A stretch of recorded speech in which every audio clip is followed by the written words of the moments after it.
Le Maroc.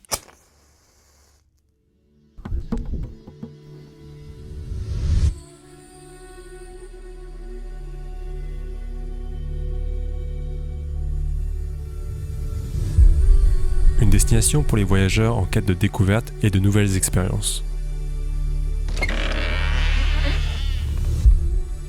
Un mois à parcourir ce pays et plus de 2000 km parcourus.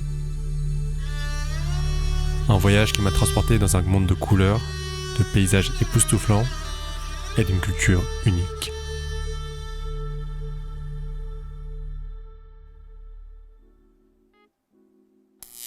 Bon, voilà, je viens de revenir du Maroc et j'avais encore plein d'images que j'ai pas pu utiliser pour un précédent vidéo.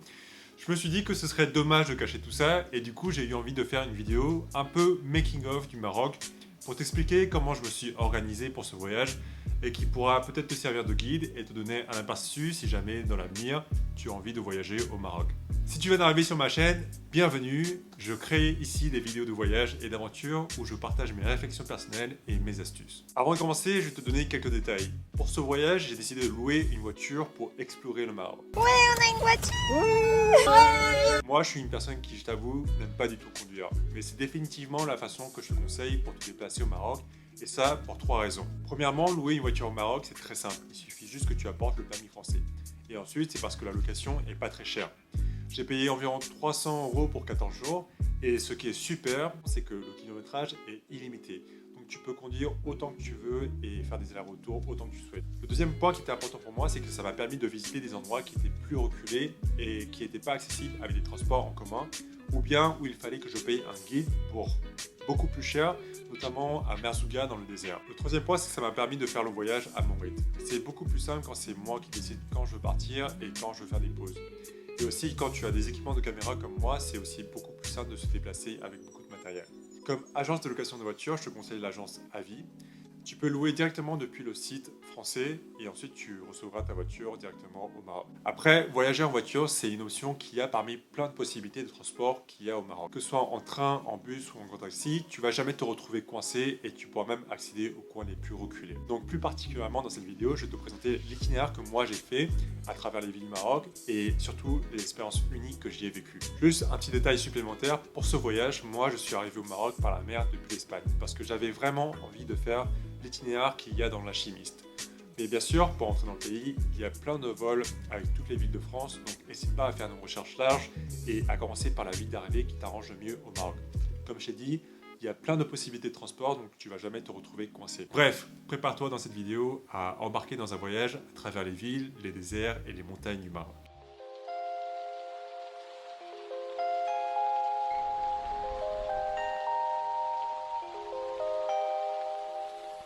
La première ville dans laquelle je suis arrivé est la ville de Tanger. Ok, bien arrivé dans la ville de Tanger et on a une soirée à passer ici. Du coup là ce qu'on va faire c'est qu'on va aller découvrir la ville. Une ville portuaire historique qui a été influencée par de nombreuses cultures à travers les siècles. C'est une ville cosmopolite qui est connue pour son ambiance vibrante et diversifiée et qui offre un avant-goût du Maroc.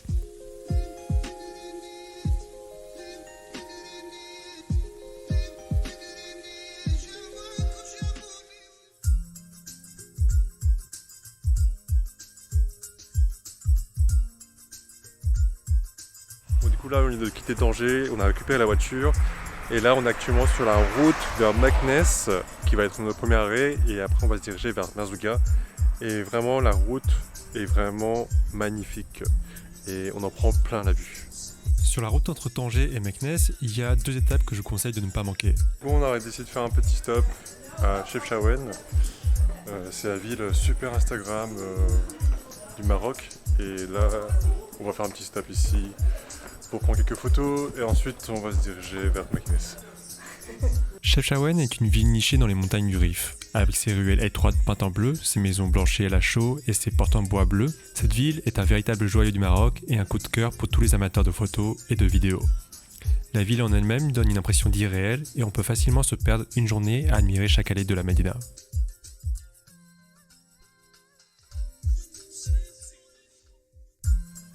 Deuxième étape, c'est Volubilis, une ancienne cité romaine fondée au IIIe siècle avant Jésus-Christ et qui est de nos jours considérée comme l'un des sites archéologiques les mieux préservés en Afrique du Nord et qui est aujourd'hui classé à l'UNESCO.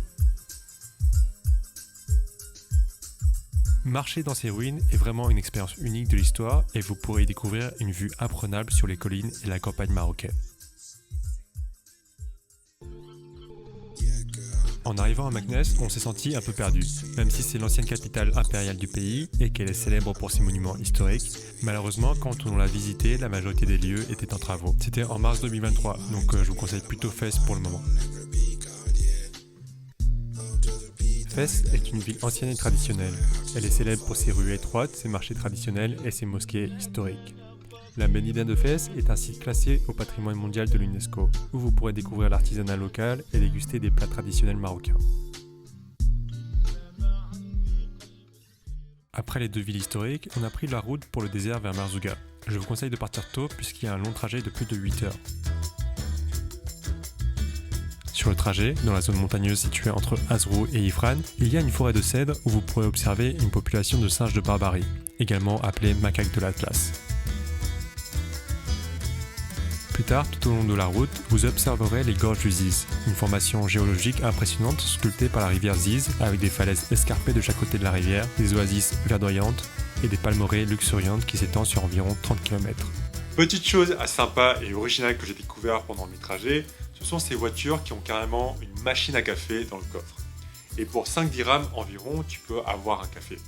J'en ai vu pas mal sur la route et comme souvent les trajets au Maroc sont plutôt longs, si t'en vois un, c'est toujours une bonne idée de s'arrêter pour faire une pause. Après 8 heures de route, on est finalement arrivé à Merzouga de nuit. Connu pour être la porte d'entrée du désert tel que l'on se l'imagine avec ses impressionnantes dunes de sable, Merzouga est personnellement l'un des lieux que j'ai préférés au Maroc. Même si c'est un haut lieu touristique, ici il y règne le calme et la sérénité. En plus de cela, le village de Merzouga possède une riche culture berbère avec une cuisine traditionnelle et j'y ai mangé les meilleurs tagines et couscous au Maroc. Toujours simple, délicieux et pas cher. Voici mes recommandations. Pour un hébergement, je vous conseille la Casbah du Berger. Pour un prix d'environ 35 € par nuit, vous avez une chambre climatisée avec des lits super confortables, accès à une piscine, même si l'eau est très froide, et un petit déjeuner royal tous les matins. Comme restaurant, je vous conseille le café-restaurant Ténéré et le restaurant La Grotte des Dunes. Dans les deux établissements, on a toujours été super bien reçus. Concernant les lieux à visiter, l'avantage c'est que si vous louez vous aussi une voiture, vous pourrez tout faire sans guide. Aller à l'Erg Chebi et monter au sommet à pied. Aller au village de Kamlia et voir le groupe de chant des morts. Et l'endroit que j'ai préféré, aller au village fantôme et la mine de M6. Pour ce dernier, je préfère vous prévenir que même si c'est accessible sans 4x4, il faut conduire prudemment et essayer de suivre au mieux les traces des voitures, tout en évitant les zones où le sable est trop dense et où il y a trop de cailloux pour éviter de se retrouver coincé ou d'abîmer la voiture. À vos risques et périls donc, mais c'est faisable. Si vous prenez le risque, je vous ai averti. Enfin, pour la nuit dans le désert, vous avez plein de choix en fonction du niveau de commodité que vous voulez avoir. Personnellement, j'ai testé les deux formules, une qui était plus luxueuse et une plus rustique, et que je vais mettre dans la description de cette vidéo. Plus personnellement, je vous conseille le plus rustique, celui de Hassan, qui m'a paru être un super rapport qualité-prix et plus authentique. Dans les deux cas, l'expérience est quasi la même. Vous prenez un chameau vers le camp avec un arrêt pour voir le coucher du soleil. Vous arrivez dans la tente où l'on vous sert un encas, puis un dîner. Ensuite, les guides jouent un peu de musique, et puis vous êtes libre d'aller dormir ou d'observer les étoiles. Le lendemain, on vous ramène vers le point de départ.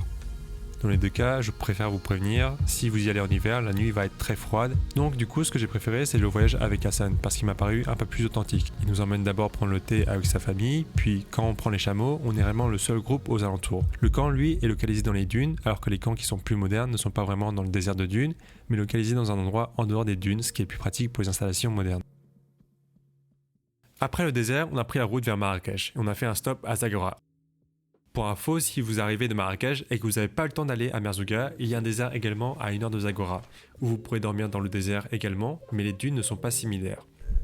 Nous, on a passé une nuit au riad Soleil du Monde, situé à Amazrou, à 5 minutes de Zagora, et que je vous conseille. Les enfants du propriétaire du lieu sont super attentifs et je vous conseille de faire la visite de la Palmeraie et de la ville qu'il vous propose. Vous aurez l'occasion de découvrir l'histoire des lieux et les spécificités de la Palmeraie. Ensuite, on a repris la route et on a fait un arrêt à Aïd Ben Nadou. Aïd Ben Nadou, c'est un village fortifié en terre, fondé au XIe siècle, situé à environ 30 km de la ville de Ouarzazate. Il est aujourd'hui inscrit à l'UNESCO. Le village est un exemple remarquable de l'architecture traditionnelle en terre, avec ses maisons pissées et ses ruelles étroites. Aujourd'hui, c'est devenu une attraction touristique populaire, mais c'est également devenu un lieu de tournage pour de nombreux films et séries comme Gladiator ou Game of Thrones. En allant vers Marrakech, vous allez traverser le col de Tizi Ntishka. C'est une route qui offre des vues spectaculaires sur les montagnes du Haut Atlas et je vous conseille de vous arrêter aux plusieurs points de vue si vous êtes amateur de paysages naturels. Marrakech, une ville aux couleurs et aux saveurs incroyables où se mêlent tradition et modernité. Vous pourrez y déguster des spécialités culinaires marocaines et découvrir des spectacles de danseurs, de musiciens et d'artistes de rue, notamment sur la place Djamel Fna, un endroit incontournable pour vivre l'ambiance marocaine. Il y a vraiment trop de choses à voir à Marrakech, donc j'ai seulement donné mes 2 préférences personnelles. L'un des palais que j'ai préféré est le palais de Padi, un palais construit au XVIe siècle pour commémorer la victoire de l'armée saadienne sur les Portugais. Le palais garde des vastes cours, des jardins et des bassins et le musée abrite également une collection d'artefacts historiques.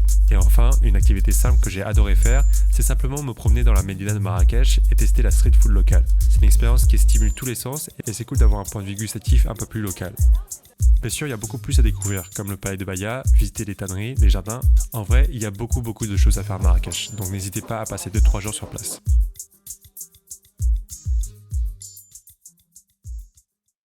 Voilà, c'est la fin de cette aventure au Maroc. À titre indicatif, ça peut aider certains, pour ce voyage de 14 jours, j'en ai eu pour 2000 € environ à 2.